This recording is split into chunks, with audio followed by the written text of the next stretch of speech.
situación de día. Posteriormente terminaron huyendo a pie.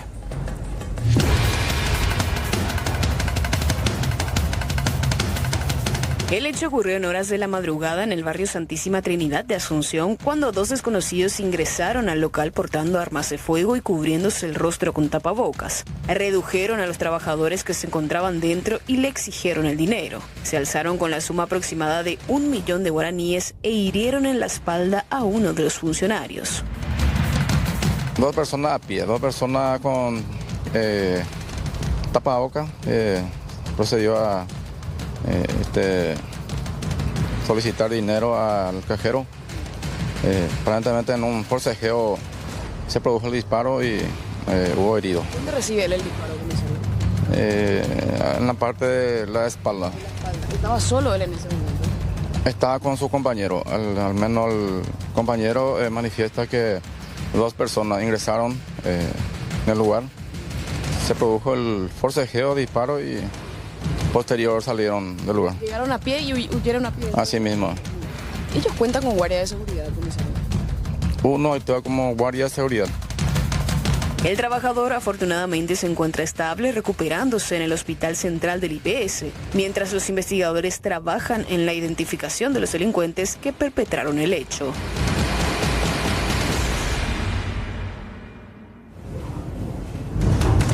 Bueno, y por otra parte, trascendía durante el fin de semana este video donde se observa a una joven de unos 23 años siendo agredida brutalmente por parte de este joven, por parte de un hombre. Y esto es lo que trascendía y finalmente se hacía noticia. Vamos a escuchar un poco cómo se daba ese episodio de agresión en zona del barrio Carmelitas. ¡A una mujer no se le pega al imbécil! ¡A una mujer no se le pega al marido! ¡Acá no te educaron, imbécil! ¡Vale! ¡Te estoy grabando! ¡Te estoy grabando, estúpido! ¡Te estoy grabando! ¡Acá no te va a gustar que tu mamá te pegue! ¡Amiga! ¡No! ¡Amiga! ¡A una mujer se le respeta! ¡Una que se llama respetar! ¡A una mujer se le respeta! ¡No te educaron! ¡A una mujer se le respeta! ¡No te educaron a respetar! ¡No te educaron a respetar! ¡Cálmate! Dila, por favor. Bueno, esto pasaba a la salida de un local nocturno, realmente lamentable observar la forma en cómo este hombre con puñetazos agredía a esta joven que aparentemente se metió en una pelea donde su amigo inicialmente es el agredido, pero después ella pasa a ser la víctima. Según lo que comentó, quedó por varios minutos inconsciente, en estado de shock a raíz de lo acontecido. Y como siempre hablamos justamente de las consecuencias, de lo que tiene que ver con... A su amigo para que le calme, para seguir compartiendo bien. A donde este chico, el amigo de este chico va y ya le empuja a mi amigo y ahí empieza el quilombo, donde empiezan a tirar botellas y tratamos nosotros de salir ahí en la calle, donde ellos se quedan dentro del boliche porque le cerraron la puerta a ellos. Ya nos estábamos yendo nosotros y donde abren otra vez la puerta y ahí sí, los guardianes en la puerta y se van junto a nosotros, otra vez ellos, y ahí empieza la pelea. Yo me fui como para apaciguar, como para separarle a ellos, porque hay gente que dice que yo fui la que le estaba buscando, cosa que no es así. Yo solo me fui como para decirle basta ya, suspende ya, y les tiré del brazo a este muchacho, donde él se da la vuelta y me prende ya uno. Bueno, tuvo algunos que otros puntos a la altura de la oreja, como se puede ver en las imágenes, y después trascendió la identidad del agresor, Kevin Maidana, que no habló ante los medios de comunicación, pero sí utilizó sus redes sociales para hacer su descargo, y se justificaba de esta manera. Cuando salgo a la puerta, le encuentro a 5 o 6 hombres por ahí en la puerta esperándome. En ese momento yo siento que alguien me pega directamente en la cara. No vino, me avisó, no me empujó, no me estiró. Directamente vino y me pegó en la cara. Me agarró la parte de la boca prácticamente. Y me doy la vuelta y le veo a esta chica, a la del video. Le veo a esta chica, ni una palabra no me dijo. Cuando me doy la vuelta le digo, ¿qué te pasa? Y todo aquello, y le empujo mal le empujo. Yo acepto, esa parte lastimosamente la chica no grabó. Y me doy la vuelta como para salir del problema. Y entre eso la chica se aferra a mí, me agarra, me estironea, me agarra la remera de mi cartera. Y en ese momento es que yo reacciono así. Y cuando reacciono yo pensé que ya iba a terminar ya las cosas y empiezo a alejarme porque ella quería salir de ese problema. Vamos a cambiar de tema, vamos a hablar de un punto estratégico en donde se puede ver la desidia y el abandono. Adelante, Alexis, contanos. Y tuvimos que volver, Mercedes, no queremos ser repetitivos, pero bueno, es lamentable la situación. Si escuchan este alboroto, es porque, bueno, están pasando también a esta hora los barra bravas del Club Cerro Porteño. Vamos a esperar que pase todo este alboroto. Tenemos dos noticias en una. Esto es sobre Félix Bogado y 18 de julio, una caravana importante. Yo soy hincha del Club Cerro Porteño, pero lamentablemente entorpecen hasta el tránsito. También los barras, otros conductores que, bueno, tienen que cruzar y prácticamente hacer malabares para agilizar el tránsito, mientras que muchos de los que van en estos buses son inadaptados. Bueno, se les tiene que privilegiar en el tránsito. Y lo digo como cerrista. Bueno, vamos a esperar que crucen todos.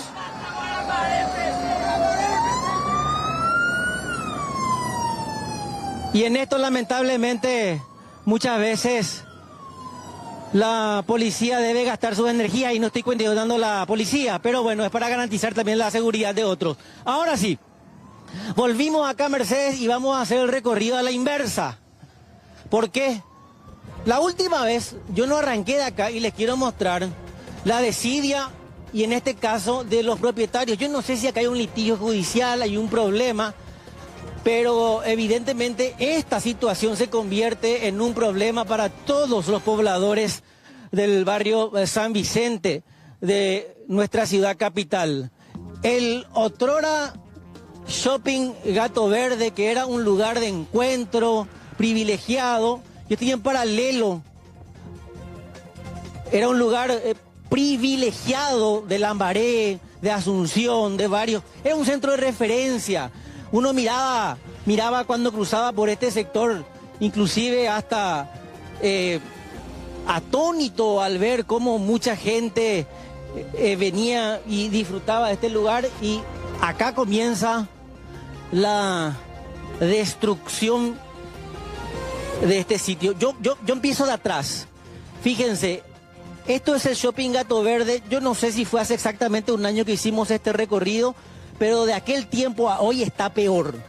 Escombros, se robó lo que se podía robar, ya no queda absolutamente nada. Si nos llevan esto es porque no se puede robar o no les sirve de nada el ladrillo. Acá es realmente un nido de todo tipo de alimañas, y a medida que vamos recorriendo, ahora sí vamos a introducirnos a otros lugares que aparentemente serían también aguantaderos, ¿sí? Lo vamos a hacer con mucho cuidado porque ya vi un sector muy oscuro.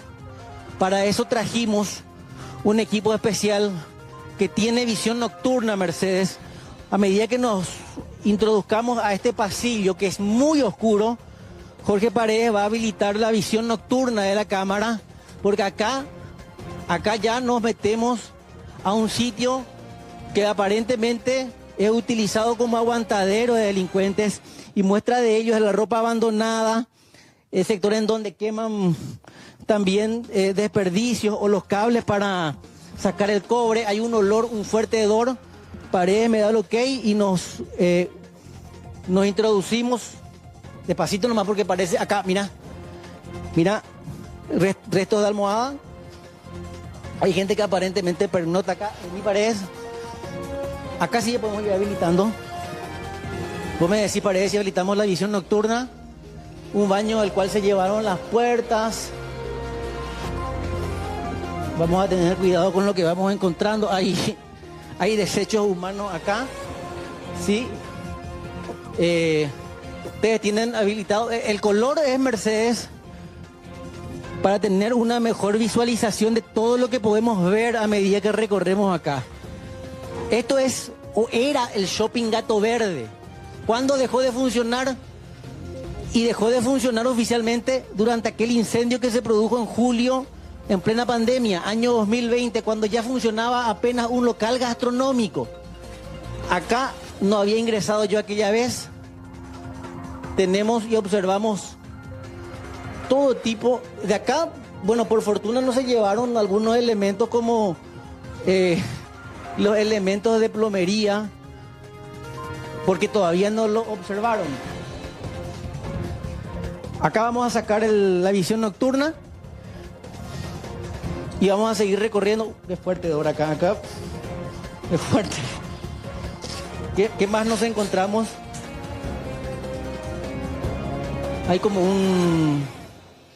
acá aparentemente estuvieron recién porque hay encendedores y se quemó algo acá, Mercedes. Yo te decía monumento a la desidia. ¿Por qué? Voy a salir nuevamente al patio, a la pista central, en donde anteriormente uno podía disfrutar de la pista, tomarse un helado, andar en roller, andar en patines, disfrutar de la avenida Félix Bogado. Acá hay restos hay vidrios, ropas, y hay objetos acá que me hace presumir que vienen, revisan lo que se roba, y después de revisar lo que se roba, bueno, dejan lo que no les sirve aparentemente a las personas que perpetraron algún tipo de robo en este sector. Acá vamos a aprender otra vez la visión nocturna, porque parece que en cada recoveco encontramos vestigios de mucha marginalidad. A medida que la noche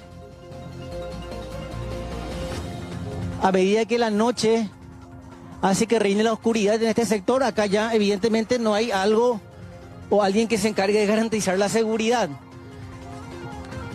Acá hay un peligro de derrumbe. Y si bien esto puede afectar solo a las personas marginales que ingresan en este sector, evidentemente en algún momento algún niño, alguna persona traviesa puede meterse acá, Mercedes, y eso es un peligro. Ahora voy a salir a la pista. Avenida Félix Bogado, 18 de julio, la conocida iglesia que está acá a metros, y acá que era como la pista central, una de las pistas que es la que se veía cuando circulábamos por Félix Bogado, es la que se ve, y acá un tremendo basural porque vienen los carriteros. ¿Y qué pasa con los carriteros? Directamente a depositar sus basuras. Acá ya se formó una especie de vertedero, y no clandestino, porque si era clandestino no se iba a ver. Está a la vista de todos. Y muchas veces cuando nosotros utilizamos este tramo para irnos al canal, vemos gente esperando colectivo acá. Entonces, evidentemente, hay una exposición. Acá más basura. Entonces, si buscamos responsables, evidentemente hay el propietario, o hay un grupo de propietarios, hay un holding de propietarios que no ponen condiciones o destruyen ya este lugar para que, bueno, finalmente no se constituya en un peligro. Vamos a avanzar. Seguimos, vamos hacia 18 otra vez. Y a medida que avanzamos, inclusive la vereda es intransitable para los peatones. Y en plena Asunción, un matorral. Esta es otra pista. Perdón, acá. Mirá lo que es cruzar por acá. Acá hay un techo que se derrumbó. Este era un local gastronómico. Parece que me indica que parte de la estructura ya se vino completamente abajo. También en este sector. Va mostrando. Sí, me dice, pareciera que acá tiraron bombas, sí.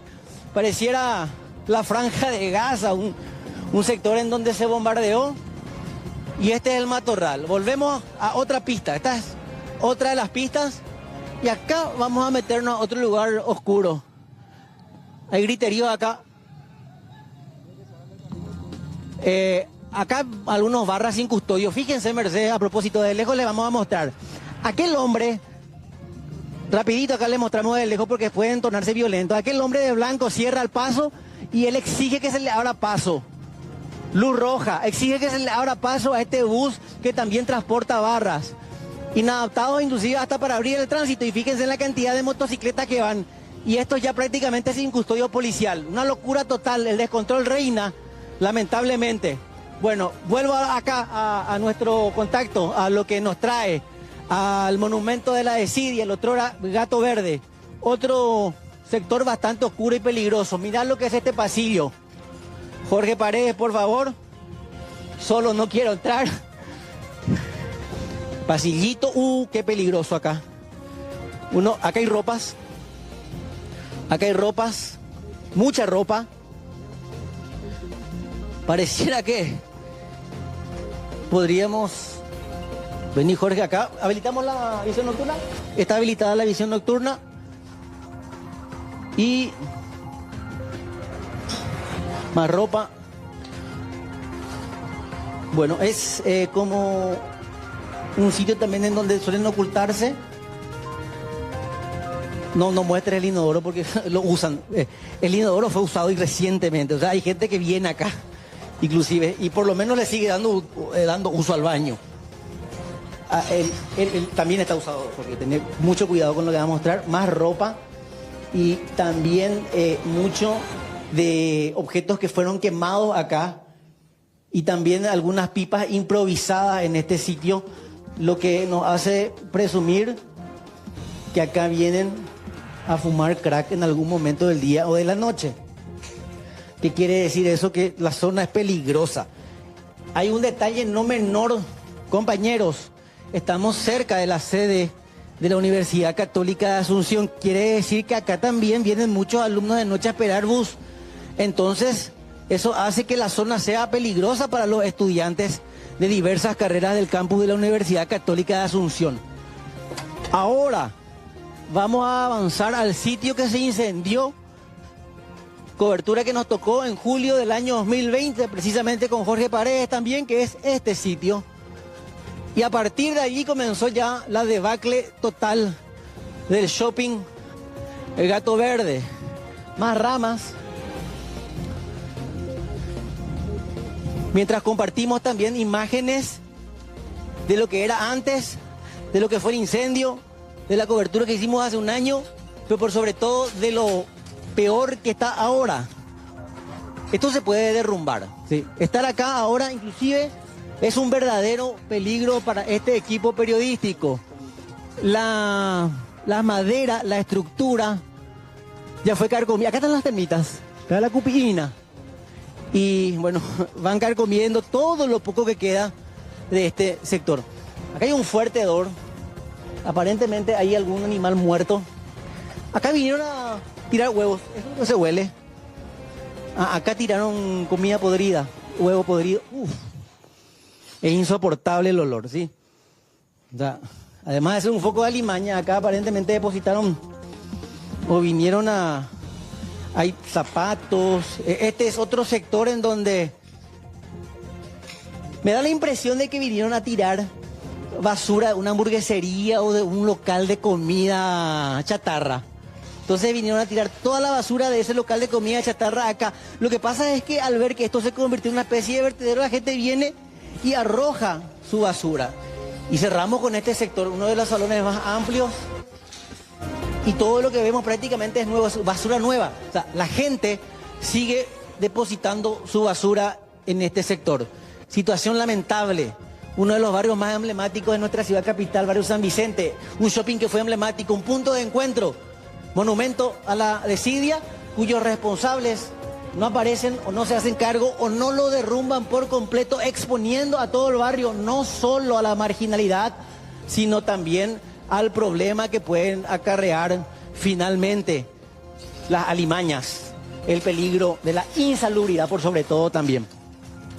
Sí, se sabe que es una propiedad privada, poco y nada las autoridades Sí. pueden hacer hacia el interior de este predio, pero de todas maneras, de manera coercitiva, podrían reclamarle y exigirle Sí. ciertas medidas de salubridad y sobre todo de seguridad también. Así que no puede ser que pase el tiempo y los vecinos tengan que seguir aguantando esta situación tan complicada. Gracias, Alexis. Hasta en cualquier momento. ¿Qué vas a hacer?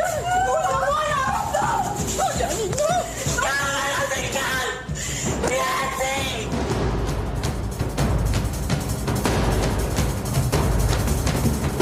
llaman mis funcionarios y me dicen que una señora trató de inmolarse, se derramó combustible y le sacaron el fósforo de la mano. Hasta esto tiene que llegar una mamá. ¡Una mamá! ¡El violador de la hermana! ¡Ella no me duerme más! ¡No le ¡hace años! ¿Por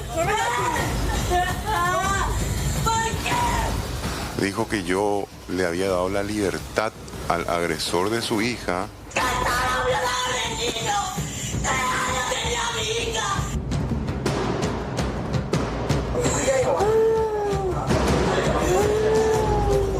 Un presunto abuso de una menor donde le había dicho a su madre que yo malo me clavó con una aguja.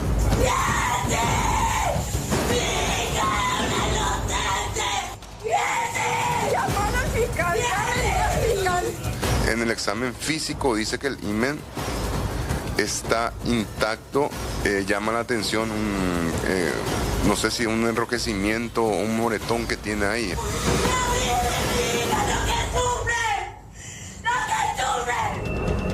Una joven de 23 años presentó denuncia en contra del líder del Partido Cruzada Nacional Paraguayo Cubas por violencia. Aparentemente tenían una relación sentimental y tras una discusión la mujer recibió numerosos golpes.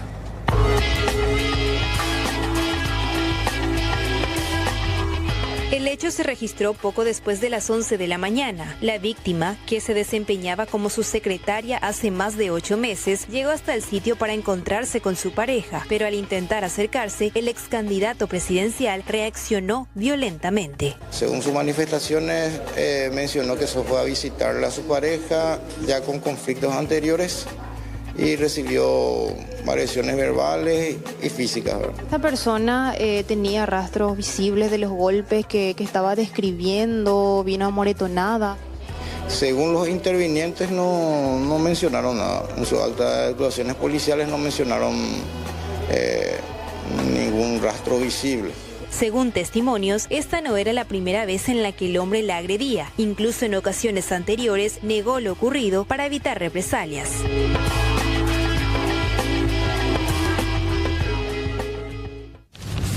Bueno, y seguimos hablando de los hechos del plano policial y en este caso motoasaltantes que se animaron a llegar hasta un surtidor y alzarse con la recaudación. Todo pareció ser demasiado fácil. Fíjense en las imágenes, circuito cerrado, un hecho que también llamó la atención de los investigadores porque coincidentemente en ese horario estaban haciendo el arqueo y la oficina administrativa estaba abierta, o sea que prácticamente arco libre para los delincuentes, que llegaban de esta forma. Evidentemente tenían la información precisa de que justo se estaba haciendo el arqueo, toda la recaudación de las últimas horas y finalmente se alzan de esta manera con un importante monto que hasta ahora no trasciende. Esto ocurrió en el barrio La Blanca, avenida Bicentenario, una avenida bastante concurrida. Los asaltantes redujeron al gerente del establecimiento y al encargado del local que, según se puede ver, estaban todavía en ese momento justamente haciendo ya el cierre correspondiente. 4 son los delincuentes que participaron de este atraco, 2 de ellos armados. Por supuesto, los otros con la tarea de esperar afuera para que se concrete el golpe y finalmente escapar. Con el motor en marcha en la motocicleta, 2 de los sospechosos descendieron, fueron directamente a la oficina administrativa, intimidaron a las víctimas y finalmente exigieron el dinero. Directamente la plata que hasta ahora no se puede precisar, solamente se habla de que se trata de un monto millonario. Vamos a escuchar justamente lo que decía al respecto la comisario Lilian Cruzoni. Hasta el momento, según una de las víctimas, manifestó que fue la recaudación del día, pero ellos dijeron que una vez que haga el arqueo real de la caja, sabrían exactamente cuál es el monto real, la cifra exacta. Y en este horario de la mañana aún no le hemos recibido a ninguna persona a realizar la denuncia oficial para saber la cifra. Pero en uno de los recorridos yo personalmente llegué otra vez al lugar para volver otra vez a mirar algún circuito cerrado que nos pueda ayudar para poder esclarecer este hecho, porque es muy anormal que justamente 4 personas vayan en una estación de servicio en horarios de la tarde, prácticamente al término de la jornada diaria, y que haya ido directamente a una de las oficinas administrativas que aparentemente estaba abierto según el circuito cerrado. Bueno, y mientras se registraba este atraco, el Departamento de Mapeo Criminal de la Policía Nacional interceptaba este cargamento también en Ciudad del Este. Observen cómo estaba oculta la cantidad impresionante de droga. Estamos hablando de panes de marihuana en un doble fondo o fondo falso, como quieran llamarlo, pero en un camión que, por cierto, su conductor terminó siendo detenido. Una importante cantidad, todo listo ya para ser llevado a la línea fronteriza y allí iban a entregar el cargamento. Exactamente en el kilómetro 5 de la ruta Paraguay 02 en Ciudad del Este. Este vehículo que debía cruzar la frontera con Brasil, pero primero tenía que hacer una escala. Estaba al mando de Pedro Derli Celaya Aguirre. Él fue detenido en flagrante comisión de hecho punible relacionado al tráfico de drogas. O sea que, y lo morejo a Paitebra, porque en realidad hay muchísima gente por detrás de este cargamento, pero el conductor termina llevándose la peor parte porque él cayó con toda esta carga. Dentro de este doble fondo, los intervinientes encontraron 352 kilos de marihuana.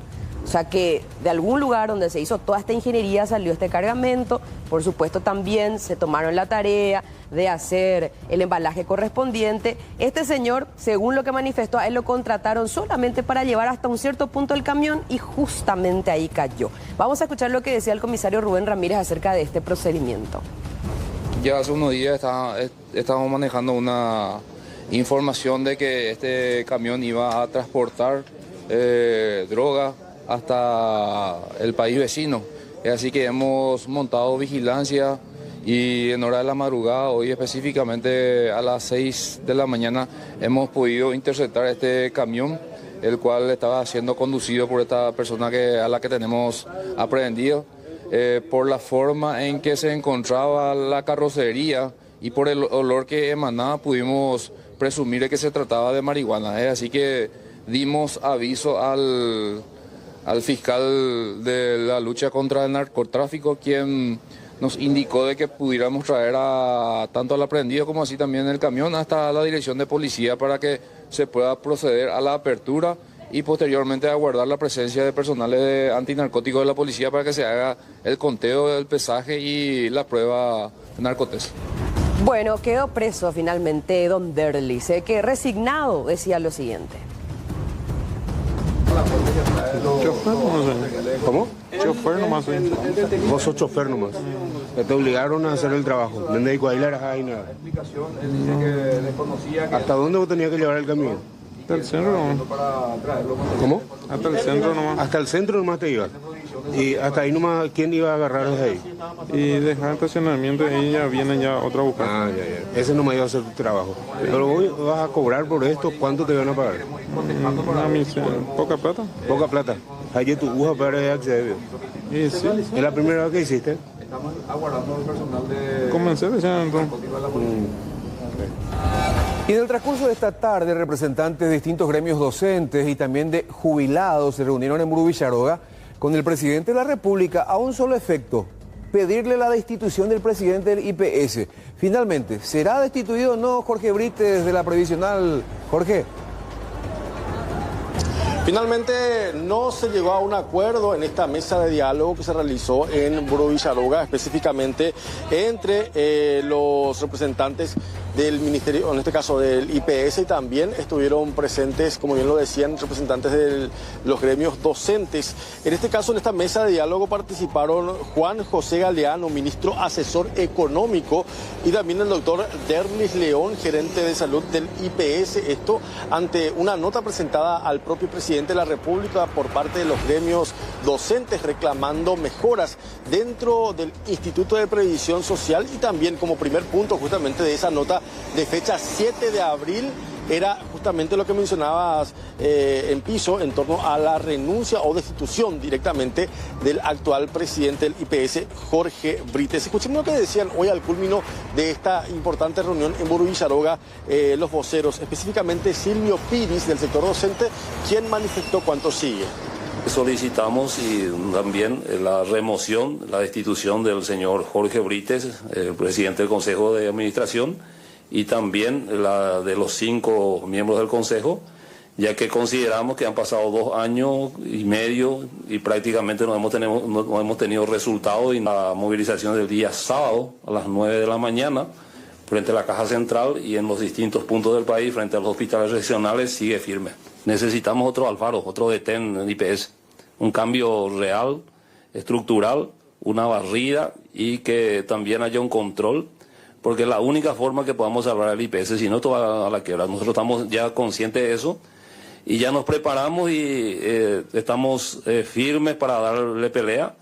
Pero reitero, estamos agradecidos por el espacio, vamos a apostar al diálogo y quizás una huelga, una movilización va a ser la última herramienta para esta situación.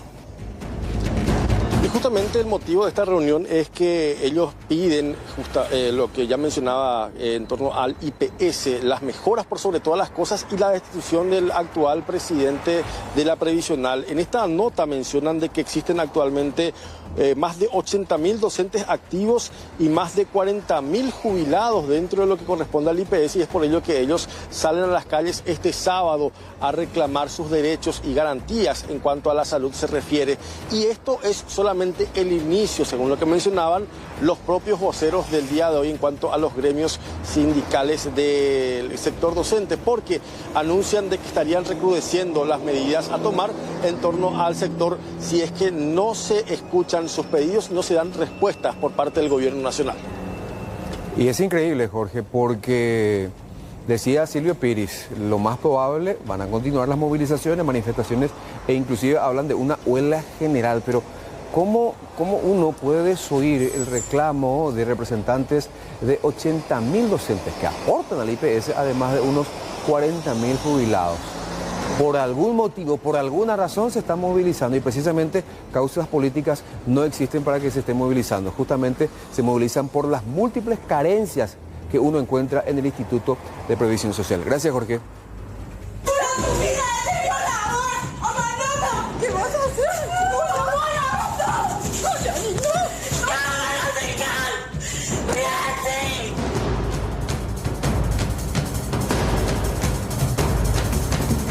Me llaman mis funcionarios y me dicen que una señora trató de inmolarse, se derramó combustible y le sacaron el fósforo de la mano.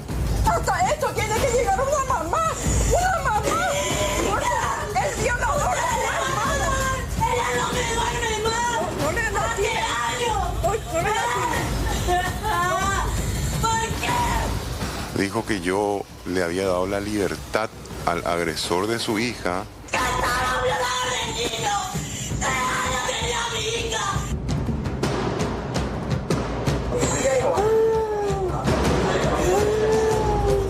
Un presunto abuso de una menor donde le había dicho a su madre que yo malo me clavó con una aguja.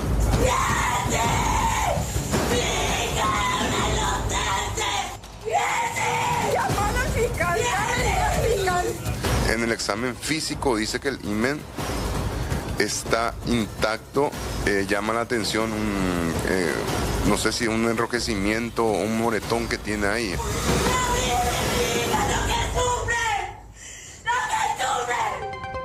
Hablemos de lo que pasa en la zona de Coronel Oviedo, porque los alumnos de una escuela atraviesan una desagradable situación día a día. En una de las salas de clase hay una invasión de murciélagos. En Coronel Bogado los alumnos tienen que abandonar su aula porque adentro viven los murciélagos.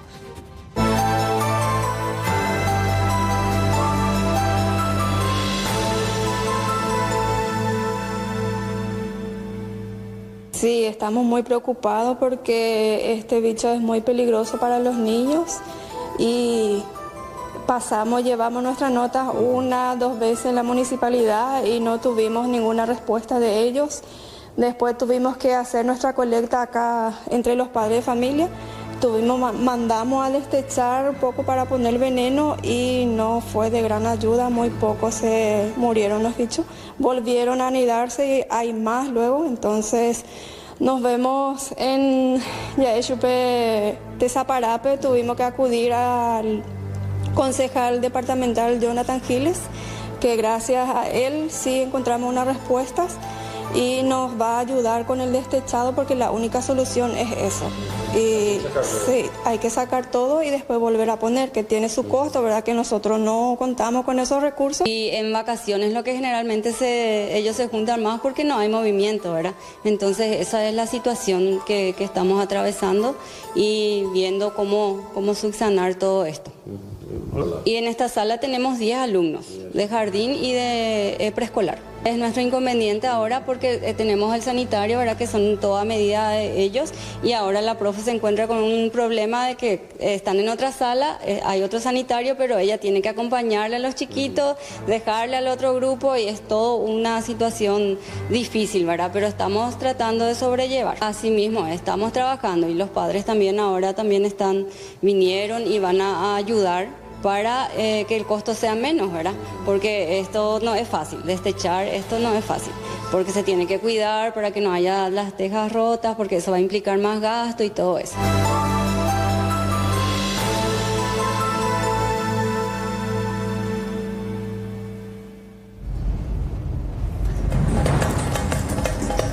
Bueno, mucha atención con este tema porque hace ya varios días se viene hablando del recorte de las bonificaciones para ahorrar plata. Todo esto dentro de la economía de guerra. Aparentemente esto no va a llegar a un buen puerto debido a una situación. El propio ministro de Economía dice esto no se puede aplicar por 3 razones. La primera, el dinero para bonificaciones ya está presupuestado. Por otro lado, va a tener un impacto negativo en la fuerza laboral. Y señala por último que hay que analizar caso por caso. El propio ministro de Economía dice que es prácticamente inaplicable porque va a tener un impacto negativo en la fuerza laboral, es decir, en los funcionarios públicos. Escuchemos lo que decía hoy tras su reunión con la Comisión de Hacienda del Senado. Ya está definido cuánto debe percibir el servidor público que está desempeñando cada una de las responsabilidades que le tocan ¿Cuánto cuesta salario entonces ese recorte y reorientar? Porque ese es el espíritu de este proyecto. Esa es la intención, pero si nuevamente generas un impacto negativo en la fuerza laboral que tiene que llevar adelante los programas del sector público, también puede ser finalmente no tan alentador el resultado esperado. Entonces, este proyecto, ministro. Tenemos que mirar caso por caso. Bueno, tenemos que analizar caso por caso. Esto es lo que dice el ministro de Economía y Finanzas. Por supuesto que llueven las críticas por parte de la oposición que exigen más recortes. Vamos a escuchar lo que decía al respecto la senadora Celeste Amarilla, haciendo alusión a que el proyecto presentado por Bachi Núñez, el presidente del Congreso, no va a servir para nada en el sentido que va a ahorrar solamente $2 millones en comparación a los cientos de millones de dólares que realmente podríamos ahorrar. Traiga una propuesta de qué rubros se pueden recortar que totalicen 100, 200 millones de dólares, no uno. Y si no hay, venga y díganos, no hay ni un rubro que se puede recortar. Cualquier rubro, tráiganos. Entonces responsablemente vamos a hacer un recorte, no para TikTok, ni no para tapar una cagada que hicimos. Léase el carpero que quiere simular su bonificación y entonces quiere recortarle a no sé quién. Eso es nomás lo que yo pido, ministro, presidente, que responsablemente el ministerio traiga, no sé en cuánto tiempo, no hay problema, y que traiga una propuesta de recortes. Y sobre eso trabajamos. Y dejemos que la otra ley corra si quiere correr. Bueno, y por otra parte avanzan las investigaciones en torno al asesinato de este compatriota. Se sospecha que sea un compatriota porque trabajaba en este edificio que fue encontrado muerto en las últimas horas. Por cierto, oculto detrás de una pared falsa, o sea que una construcción que no estaba prevista, que premeditó el asesino para ocultar el cuerpo, pero que finalmente se pudo percibir por el olor que despedía, las moscas, algunas que otras manchas de sangre y también, por sobre todas las cosas, este aspecto bastante llamativo para los constructores, no formaba parte del plano. Estas son las imágenes que nos llegaban desde la zona de la ciudad de Colón, provincia de Entre Ríos, Argentina. Un poco después ya se confirmaba la detención del principal sospechoso que informábamos ayer. Hablamos de un joven de 32 años de nombre Nicolás Alexander Acosta, alias Nino. ¿Por qué la fiscalía llega hasta él? Por supuesto que le dieron un seguimiento a partir partir de las grabaciones de cámaras de circuito cerrado esa zona, porque hablamos de un edificio ubicado en zona de la costanera de la ciudad de Colón, un punto turístico, muchas casas alrededores, así como también edificios que tenían cámaras. El edificio en sí no tenía cámaras porque todavía le faltaban varias partes dentro de la construcción y los detalles, pero sí otros videos a los que accedieron los investigadores permitieron ver en los últimos días a este joven en compañía de la víctima fatal, por lo que de momento se lo tiene como único sospechoso del crimen. El próximo jueves se va a llevar a cabo la autopsia para poder conocer la causa exacta de muerte y por sobre todas las cosas también confirmar científicamente la identidad del fallecido, si bien ya se tiene el posible nombre y lo que se cree también es que es un paraguayo que hace 12 años está residiendo en Argentina, pero en zona de Colón está hace 4 o 5 meses y se estaba dedicando al trabajo de albañilería, pero en este caso en particular estaba como sereno. No se reportó a las autoridades su desaparición porque no se tenía contacto con la familia. Finalmente la Fiscalía accedió a la comunicación con los familiares que desesperadamente ya estaban buscando la manera de tener información, principalmente los hijos de este señor, y que tienen que confirmar si se trata o no de su padre de 54 años. Vamos a escuchar lo que mencionaba al respecto el fiscal Alejandro Perrut acerca de las últimas novedades. Aparentemente el sereno del lugar solía recibir a esta persona, compartían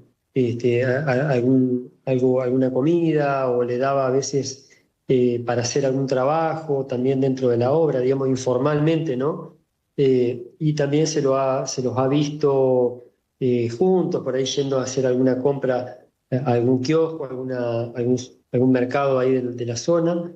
Y bueno, nosotros ya el día domingo teníamos sospecha de que esta persona podría tener vinculación con el hecho, porque la víctima era una persona que hacía poco tiempo que estaba trabajando acá y no tenía un círculo, por lo menos que nosotros sepamos, un círculo muy amplio de contacto o de gente conocida, más bien era poca la gente que lo frecuentaba y esta persona era una de esas, con lo cual a nosotros eso nos alertó y en estas horas hemos sumado bastantes elementos, sobre todo que tienen que ver con las cámaras de seguridad que nos han aportado bastante claridad en estas últimas horas, sobre todo.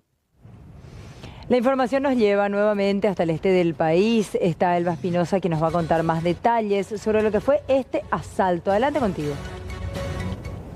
Mercedes, buenas noches. Es así, 3 empleados de una empresa del microcentro de Ciudad del Este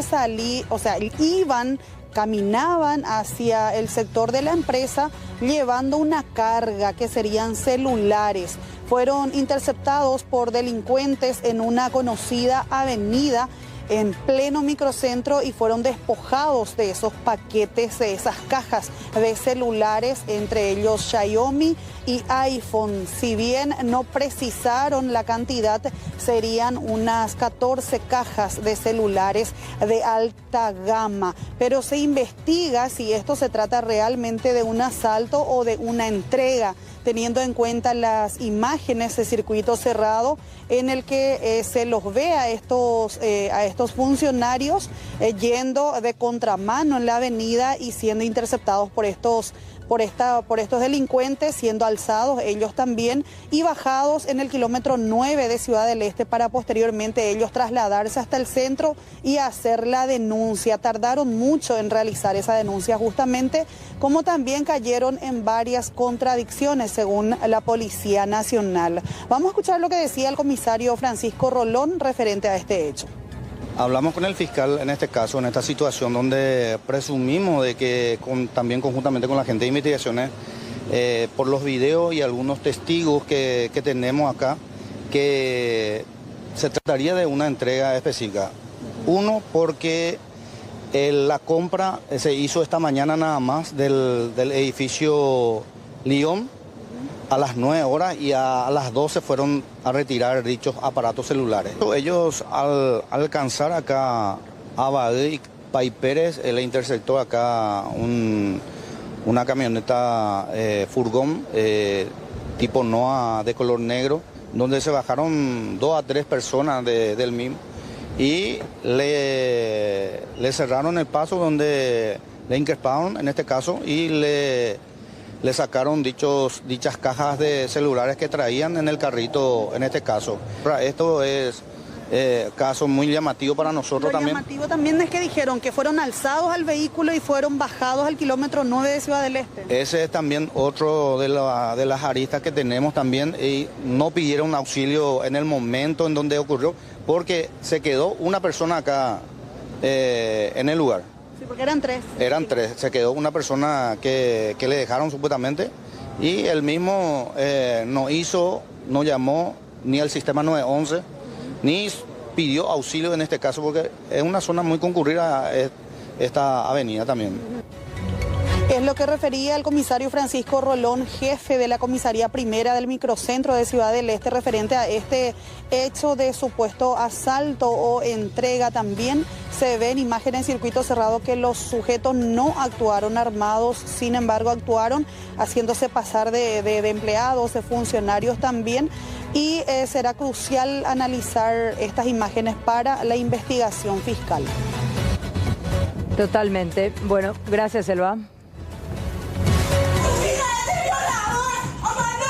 ¿Qué vas a hacer?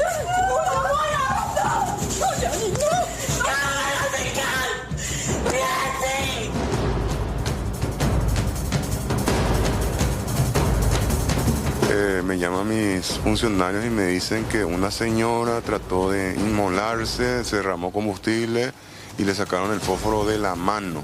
Hasta esto tiene que llegar una mamá. ¡Una mamá! ¡El violador de la hermana! ¡Ella no me duerme más! ¡No le da ¿Por qué? Dijo que yo le había dado la libertad al agresor de su hija.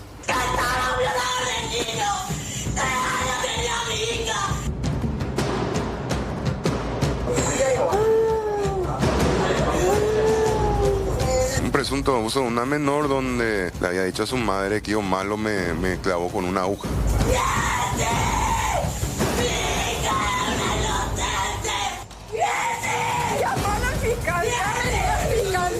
En el examen físico dice que el himen está intacto, llama la atención no sé si un enrojecimiento o un moretón que tiene ahí.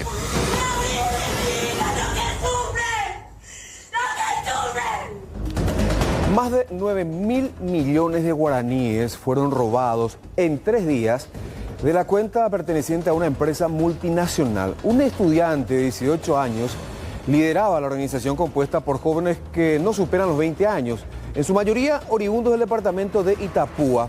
Además del joven líder del grupo, fueron detenidas otras 10 personas. En total, 11 personas detenidas, todos integrantes de la organización. Una vez sustraído este dinero, tenía que ser blanqueado, obviamente. ¿Y cómo lo hacían? Lo hacían comprando criptoactivos, pagando el doble del precio ofertado en el mercado internacional.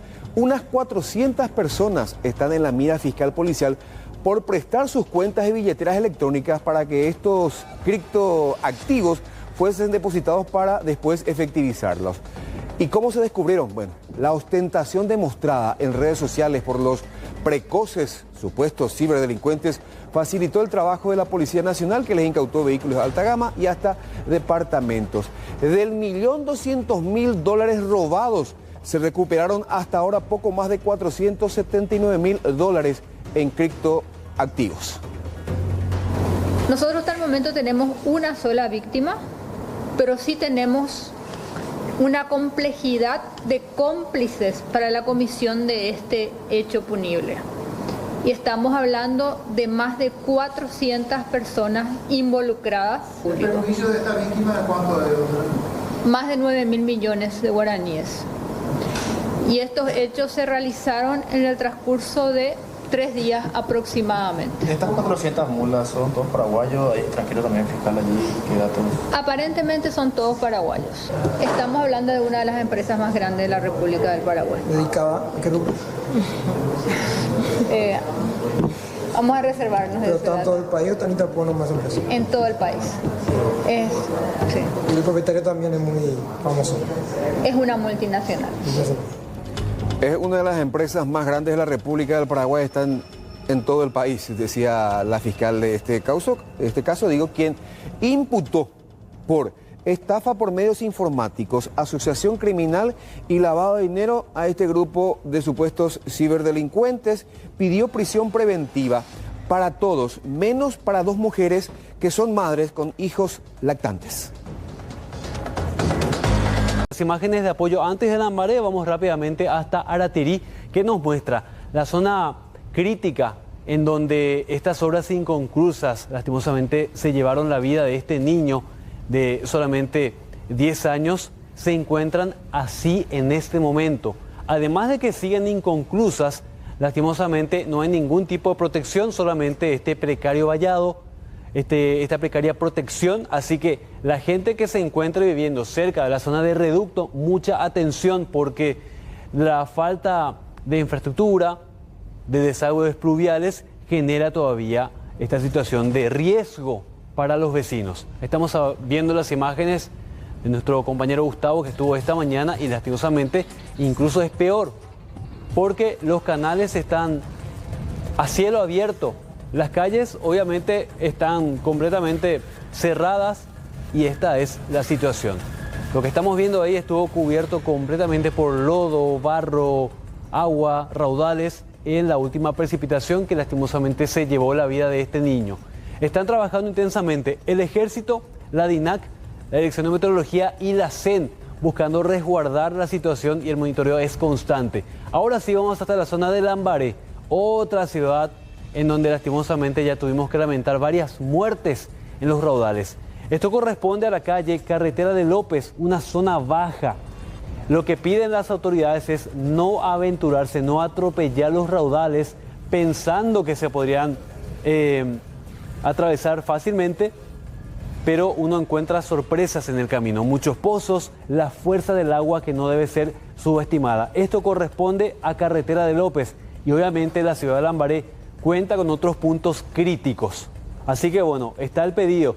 Por supuesto que en Asunción también tenemos zonas intransitables, zona de General Santos, Bartolomé de las Casas, Avenida España y otros puntos críticos. Bueno, reiteramos esta información, se viene la tormenta, se viene el tiempo severo, ráfagas de viento de cerca de 100 kilómetros por hora, y queremos reiterar dónde se encuentra en este momento según los radares satelitales. Se encuentra en Corrientes, Chaco Argentino, Santiago del Estero, Santa Fe y Entre Ríos. Esto, reiteramos, estaría llegando en esta noche, madrugada y las primeras horas de la mañana. Y hacer referencia a esto, según los meteorólogos, llegaría entre 6, 7, 8 de la mañana. Tiempo crítico en que la gente o está saliendo de casa o ya está camino al trabajo o camino al colegio para dejar a los chicos. Mucha atención, mucha precaución y por sobre todo tolerancia en cuanto a las llegadas tardías, tanto en los sitios de trabajo como en los colegios.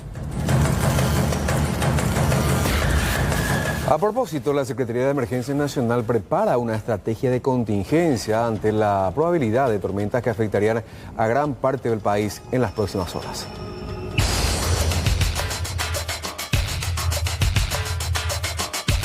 La Secretaría de Emergencia Nacional se encuentra coordinando acciones en conjunto con diversas instituciones como la Policía Nacional, Bomberos Voluntarios, el Ministerio de Salud y agentes de la ANDE, con el objetivo de responder rápidamente a eventuales emergencias. Además, se prevé el despliegue de equipos de intervención y la atención prioritaria en zonas vulnerables. ¿Qué medidas usted le recomienda a la ciudadanía para que pueda tomar? Bueno, antes de que nada, no exponernos muchas veces por cuestiones de apuro, digamos, salimos, nos exponemos ante los raudales, no salgamos de nuestra casa y en caso de que estemos todavía en nuestro lugar de trabajo, aguardemos en nuestro lugar de trabajo y luego salgamos una vez que tengamos la certeza que esos peligros ya han pasado. En cuanto, ministro, a los electrodomésticos en el hogar, ¿cuáles son las medidas que se recomiendan? Bueno, yo voy a decir lo que yo suelo hacer, desenchufo todo, entonces mi señora luego no me dice comprarme esto, comprarme aquello, porque si no hacemos eso,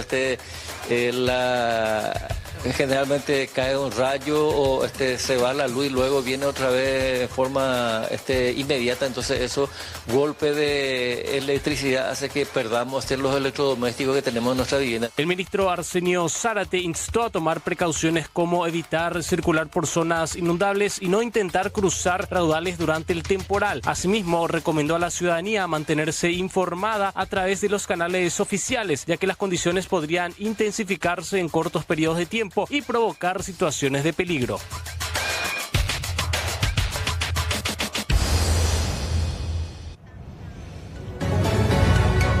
Vamos a hablar de gratitud, vamos a hablar de segundas oportunidades en esta vida y de situaciones que nos hacen cambiar la visión, sobre todo, que tenemos de la vida y de la solidaridad y el altruismo. Está José Ignacio con más detalles en este vivo y en directo. Adelante. Sí, muchas gracias. Justamente llegamos hasta el Hospital General Pediátrico Niños de Acostañú para conversar con Liliana Venegas, madre del pequeño Esteban, 15 años. Recordemos, él ingresó a este hospital el 17 de febrero y el 31 ya se realizó el trasplante de corazón. Pero ya saludo a Liliana. Liliana, podemos hablar por fin y queremos saber primero, como madre, ¿qué sentís? 15 días pasaron desde la intervención y ahora Esteban ya cuenta con una segunda oportunidad. Estoy más que nada contenta, agradecida. Me siento muy bendecida gracias a todo esto que pasó. Fueron milagros tras milagros. Y la verdad no tengo palabras, estoy muy contenta. Vamos avanzando de a poquito, no les puedo decir que él está espectacular, que está muy bien, pero vamos avanzando de a poquito de acuerdo a lo que es la recuperación, porque lo que pasó no es nada sencillo tampoco, ¿verdad? ¿Cómo lo ves evolucionando? ¿Cómo se da este proceso de evolución, de adaptación al nuevo corazón? Y él es un niño muy fuerte, desde siempre yo lo dije, él es un niño muy fuerte y vamos avanzando de a poquito. No quiero dar muchos detalles porque tampoco yo sé mucho de lo que es el proceso que va pasando de a poquito, ¿verdad? Pero de acuerdo a lo que yo manejo, vamos avanzando bien, de a poquito, despacito, pero vamos bien.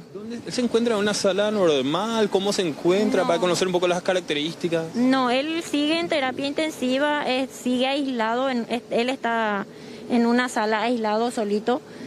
Y nada, yo estoy con él todo el día, tratamos de cuidarle lo más que pueda. Y nada, vamos de a poquito. ¿Qué fue lo primero que te dijo Esteban?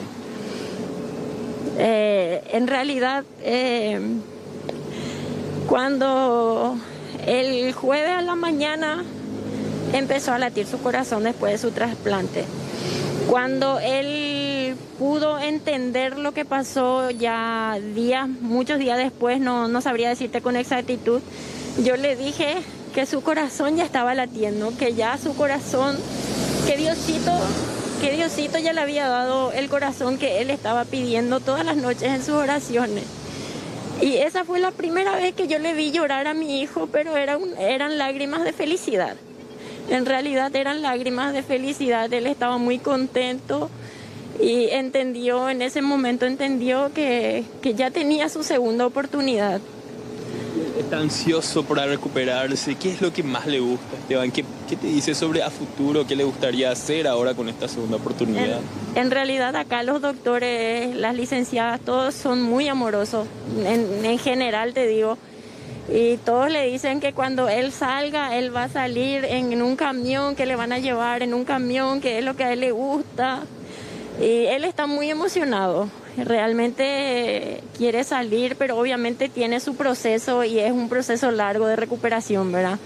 No sabemos, no sabría decirte, nos vamos mañana, pasado mañana, es muy difícil de decir eso. Los médicos, sobre cómo lo ven, cómo va reaccionando, algo que hayan comentado. Y realmente ellos no te dicen a rasgos grandes, ¿verdad? Te dicen nomás, hoy se recuperó un poquito más, hoy está así, pero no me dicen ya está bien, ya superamos lo más difícil. No, ellos se manejan con mucha prudencia y yo tampoco puedo dar muchos detalles de cosas médicas, ¿verdad? Porque Para recrear un poco, antes de ese 31 de marzo, cuando te dieron el aviso, ¿cómo fue la comunicación contigo? ¿Qué te dijeron?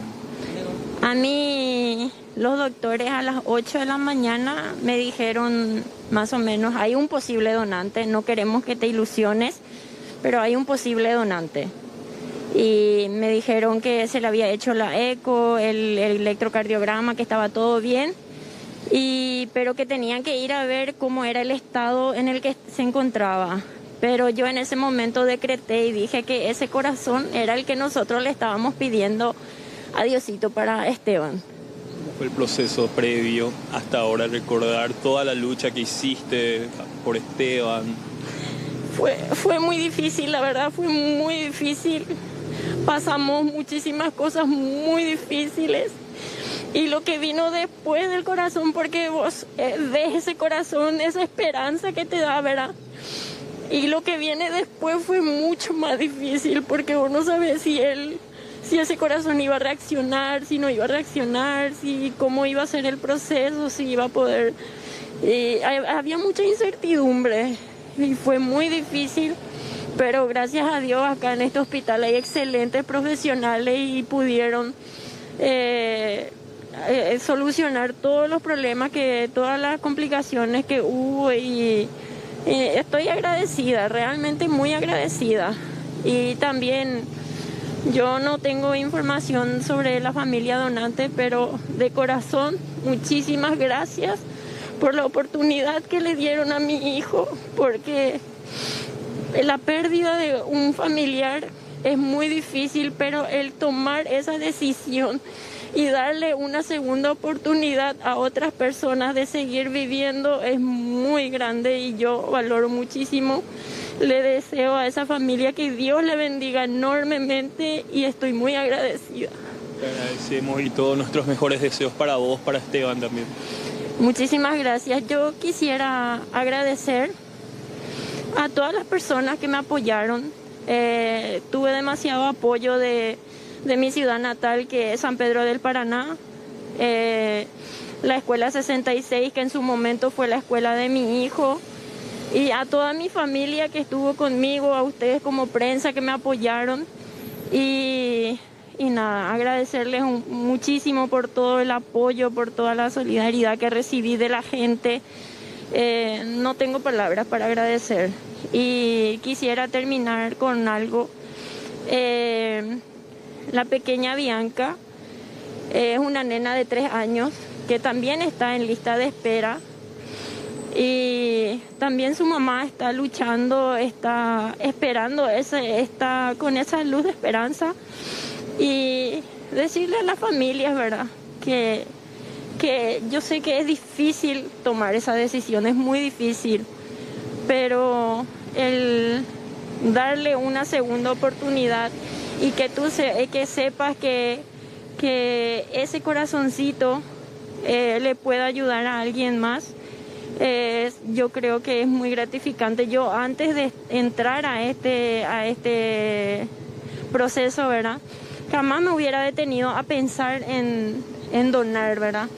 Pero hoy en día me doy cuenta de lo importante que es, y le llamo a la gente a concienciar, ¿verdad?, a pensar que puede pasarle a cualquiera. Puede pasarte a vos, puede pasarme a mí, y la pequeña Bianca tiene la esperanza de conseguir ese corazoncito que necesita. Está hecho el mensaje, así que Liliana, mucha fuerza y gracias por el tiempo. Gracias. Bueno, así conversamos con Liliana Venegas, madre del pequeño Esteban. Ya estamos hablando de una segunda oportunidad, y también ahora el mensaje para la pequeña Bianca, que al caso que vamos a estar dando también seguimiento, y el mensaje de la importancia de donar órganos, Mercedes. Dar una segunda oportunidad a una persona no tiene precio, y acá ya vemos el resultado del pequeño Esteban, que sigue en proceso de recuperación. Y compartimos la alegría con Esteban y con su mamá, y sobre todo compartimos la esperanza para Bianca. Hasta luego. Un tenso episodio se vivió esta mañana en la Fiscalía de Mariano Roque Alonso, donde una mujer amenazó con inmolarse, primero por no encontrar a la agente fiscal a quien señala de haber dispuesto la libertad del hombre que abusó de su hija.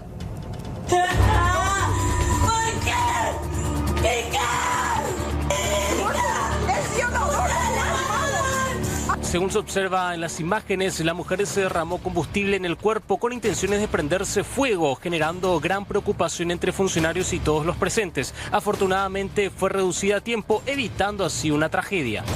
Me llaman mis funcionarios y me dicen que una señora trató de inmolarse, se derramó combustible y le sacaron el fósforo de la mano. Bueno, después hablo con el abogado, yo le hago una videollamada desde allá y hablo con la señora totalmente descontrolada, le pedí que por favor se calme y que me cuente qué es lo que está pasando.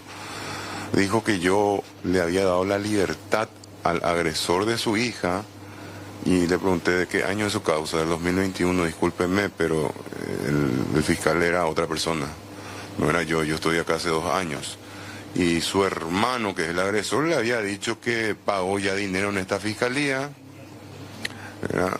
Que él ya tiene todo comprado en la fiscalía y le dije, discúlpeme, vea en la prensa mis actuaciones, yo no soy así, discúlpeme señora, le dije, con abuso sexual, con drogas, con estafadores, no jodo, el idioma coloquialmente que usé, ni mucho menos con ningún tipo de causa, porque vea mis antecedentes señora y va a ver cómo yo trabajo realmente. El fiscal Itálico Rienzi explicó que la mujer denunció en el 2021 el presunto abuso de su hija de 3 años por parte de un tío. El hombre había sido sobreseído provisionalmente por falta de pruebas contundentes.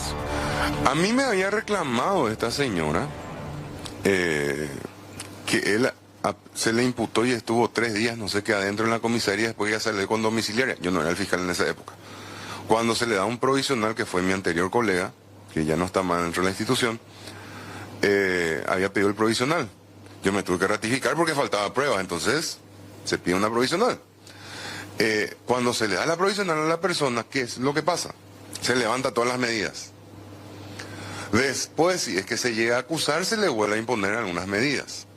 Yo no tengo la culpa, y por más que yo haya sido el fiscal, ¿verdad?, de que una persona quede libre cuando se le va a imponer una medida para el procedimiento, el que va a decir siempre el juez o la Cámara de Apelaciones. El representante del Ministerio Público señaló que mantendrá... Bueno, un problema grave y recurrente principalmente en zonas urbanas de todo el país.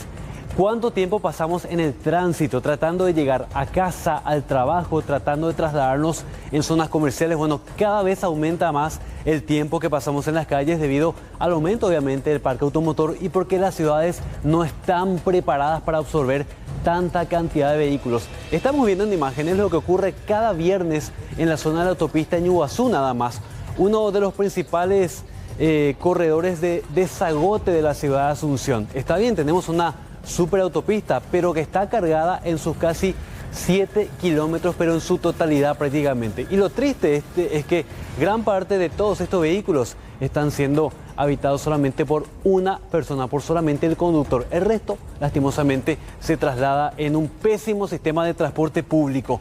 ¿Cómo cambió la movilidad en poco tiempo? Cerca de 10 años. Vamos rápidamente a las placas para ver cuál es la situación real. Estudios del MITIC y también de otros grupos económicos que hablan de este cambio importante. En el 2014, el 52% de los viajes se hacían en transporte público.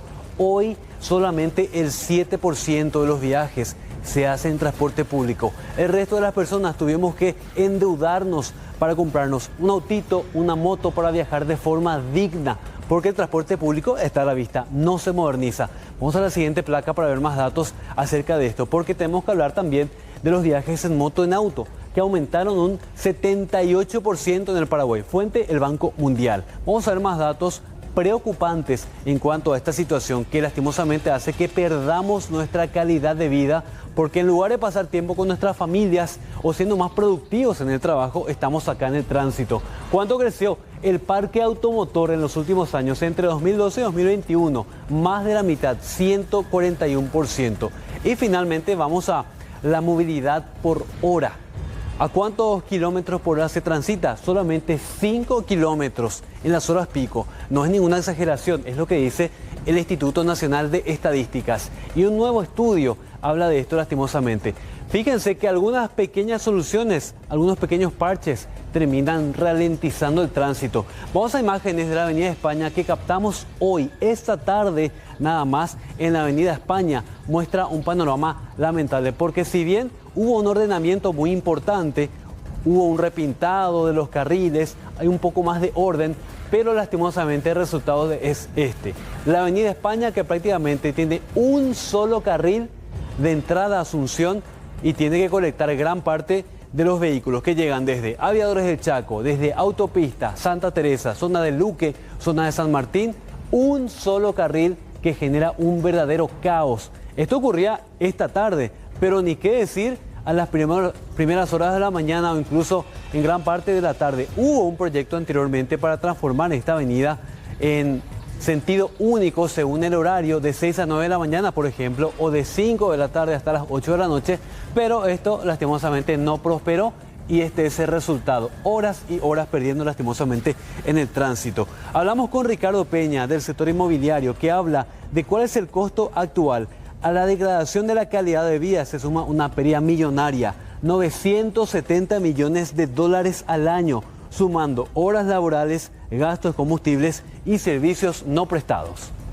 El problema ya viene hace unos años, últimamente creo que está más grave, como no hubo ninguna inversión en infraestructura últimamente, después de la costanera ya no hay más nada, cuando la costanera nos trajo más tráfico a la ciudad. Se estima que más o menos 600.000 autos entran y salen de Asunción al día. Y un viaje desde calle Última al centro en hora pico te toma más o menos 1 hora y son 10 kilómetros. Entonces, dividimos la cantidad de tiempo, o sea, multiplicamos la cantidad de tiempo por el tiempo que uno debería estar ganando en productividad en el trabajo o en todos casos descansando, más el combustible extra que se gasta y bueno, nos da ese número, ¿verdad?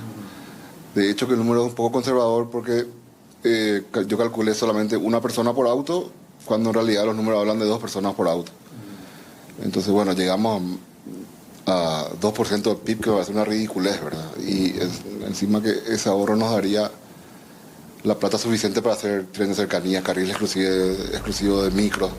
Bueno, expertos en urbanismo hablan de que la ciudad ideal es la que contiene lugares cercanos. De la casa podamos ir cerca al súper, al colegio, al trabajo, pero lastimosamente ustedes saben que este es el problema no solamente de Asunción, sino todos los centros urbanos de las principales ciudades a nivel país. Ya podemos hablar de este colapso en el tránsito. ¿Qué dice nuestro experto? Se deben tomar medidas urgentes.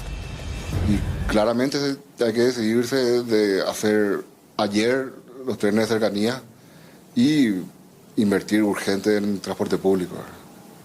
Y transporte público que la gente use, porque tampoco es usable un micro que hace 40 grados. Entonces tiene que ser micro con aire y que llegue al trabajo.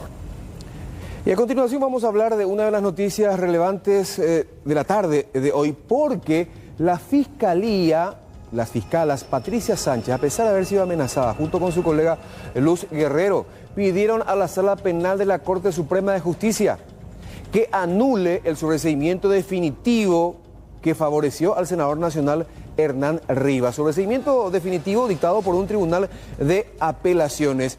¿Y qué es lo que dice, por ejemplo, un poquito más arriba, vamos a más arriba en la siguiente página, la página anterior, dice, aquí está, propuesta de solución jurídica.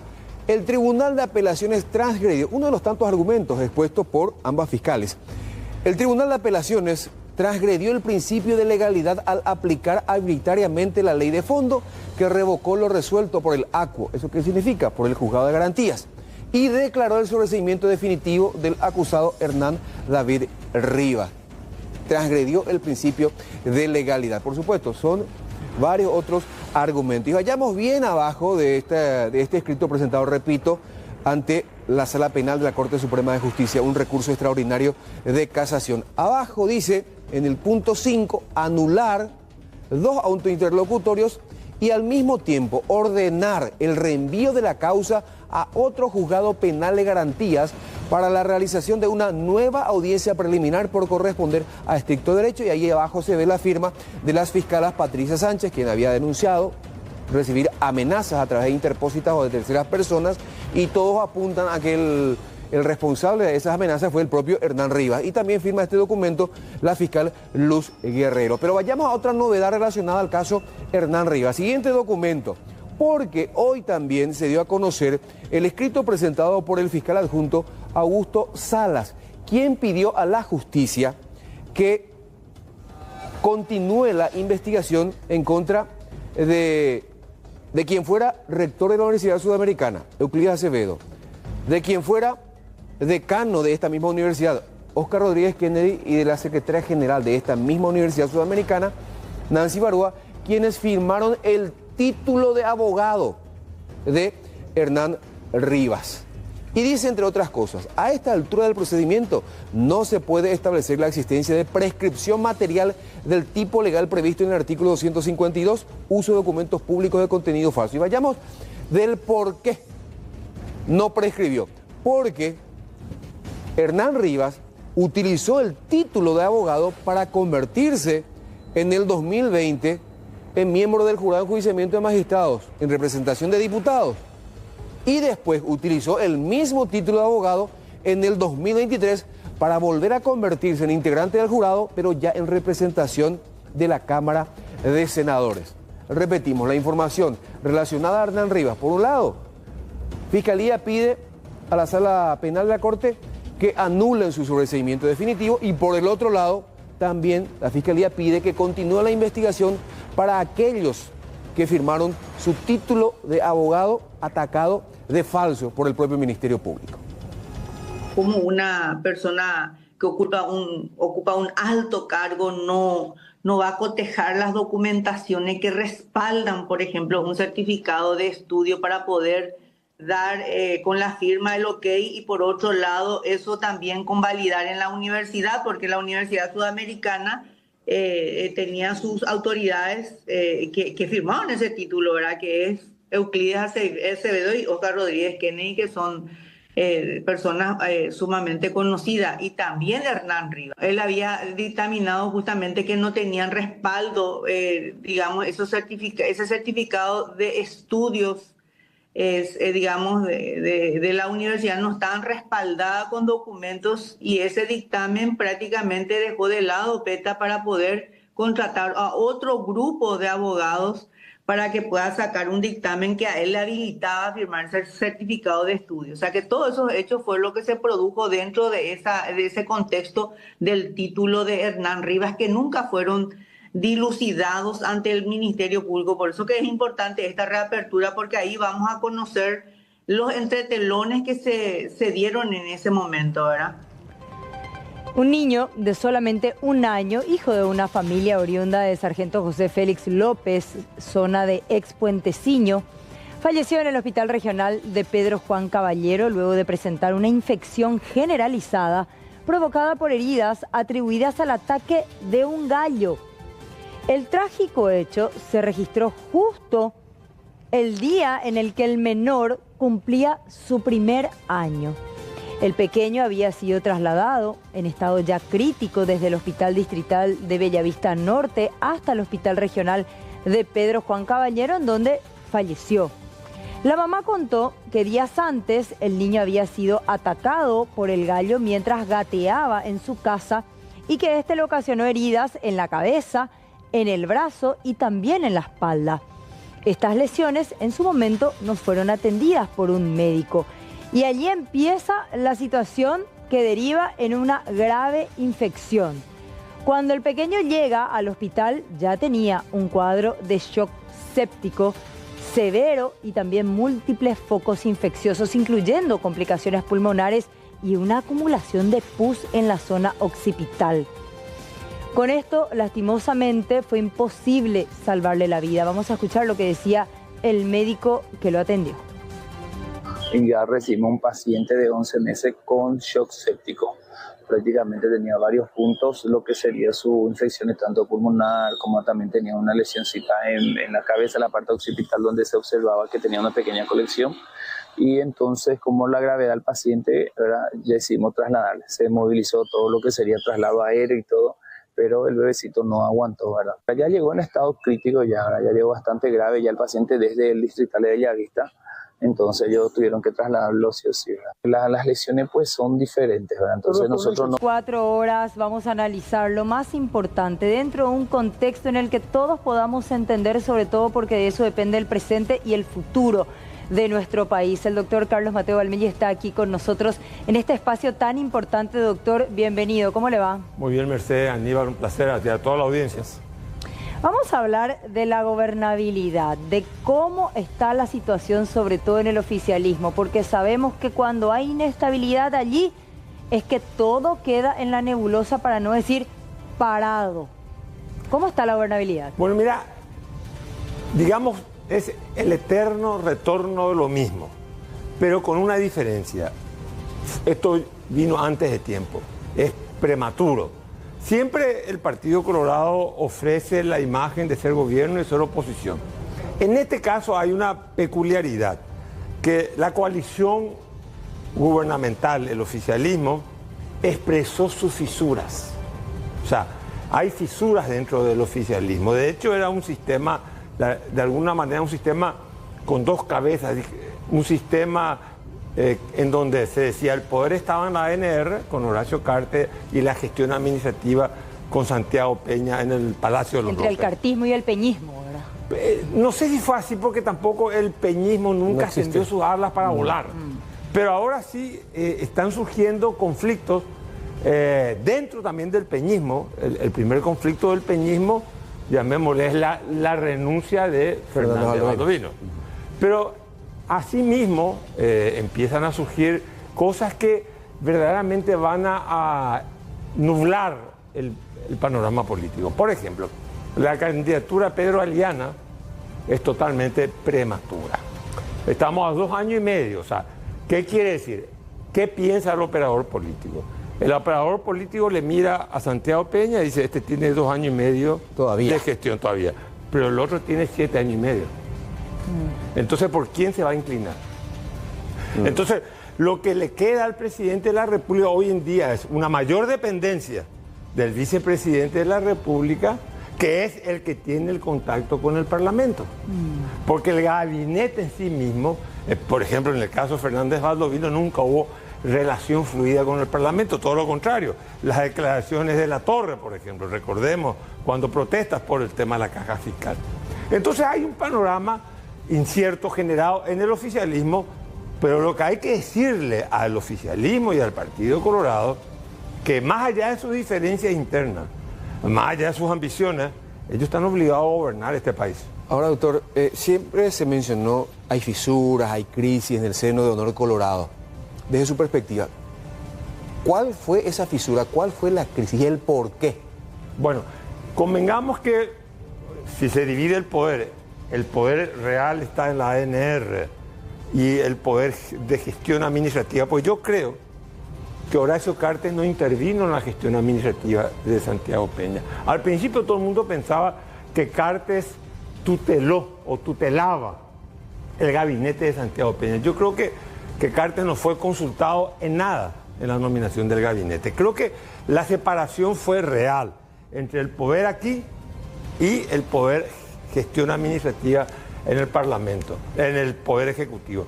Ahora bien, ¿qué fue lo que pasó? Bueno, se generan las diferencias. Dentro del peñismo vimos la disputa con Fernández Baldovino, pero definitivamente no podemos negar que una situación clínica, la salud del presidente Horacio Cartes, fue lo que desató la crisis. O sea, alguien quiso erigirse en el nuevo líder. Yo creo que la gente en primer lugar quiere posicionarse. Aliana como nunca demostró una voluntad de querer ser el sucesor de Santiago Peña. Y en este caso está más que definido que el que va a determinar quién es el sucesor de Santiago Peña no va a ser Santiago Peña, sino que va a ser Horacio Cartes y la cúpula del movimiento Honor Colorado. De hecho que venía Pedro Aliana diciendo que iba a seguir pensando si aceptaba o no la candidatura. Pero ahora prontamente en un fin de semana dijo sí, acepto. Es más, halagó a otros que dijeron pueden ser muy buenos candidatos a la presidencia de la República. Riquelme. Con Marco Riquelme, por ejemplo. Yo creo que todo esto se precipita por el estado clínico, la situación que sufrió el expresidente o presidente de la ANR, Horacio Cartes. Ahora, como mencionó a Fernández Baldovino, ya ministro saliente, sigue sigue todavía su figura muy fuerte dentro del ambiente, no solo político, sino también económico. Y ante las nuevas declaraciones del nuevo ministro, porque antes Fernández Baldovino hablaba de una economía de guerra, sin embargo, este dice, nosotros no vamos a retirar las bonificaciones, están dentro del presupuesto. O sea, ¿qué podemos esperar de ahora en más de la economía de nuestro país? ¿Goza de buena salud? ¿Vamos a terminar un buen año? Bueno, la política fiscal no goza de buena salud, el sector privado goza de buena salud. El problema es que la economía más grande, la unidad económica más grande en el Paraguay es el Estado. Si el Estado se enferma, puede enfermar a toda la economía, a todas las otras unidades económicas. ¿Qué va a pasar? Fernández Baldovino quería terminar con un déficit presupuestario de 1,5. Y yo estoy seguro que el gobierno está obligado a tener que emitir deuda pública para pagar a los proveedores del Estado, que tiene un atraso ya de varios años y de más de 1.000 millones de dólares. Ahí hay que entrar el nuevo ministro de Hacienda, tiene que decir, bueno, vamos a emitir deuda, pero vamos al mismo tiempo a lograr este ahorro económico. Lo que hay que hacer es revivir el proyecto de la caja fiscal, entre otros. Hay que meter el bisturí en el gasto público, porque no se puede seguir con este nivel de derroche o de bonificaciones o de nepo babies y hacer más deuda, porque si no, lo contrario, en 2 o 3 años vamos a tener el mismo problema con los proveedores del Estado, con el déficit para todos los gastos sociales. Cortito, doctor, para cerrar. ¿Y la oposición, mientras tanto, qué? La oposición, lastimosamente, creo que está muy ensimismada en sus contradicciones internas y todavía no ha podido posicionar una idea central, no digo un líder, una idea central, una idea en el firmamento político. Doctor, falta poquísimo para que empiece mirando lejos. Hoy, ¿cuál es nuestro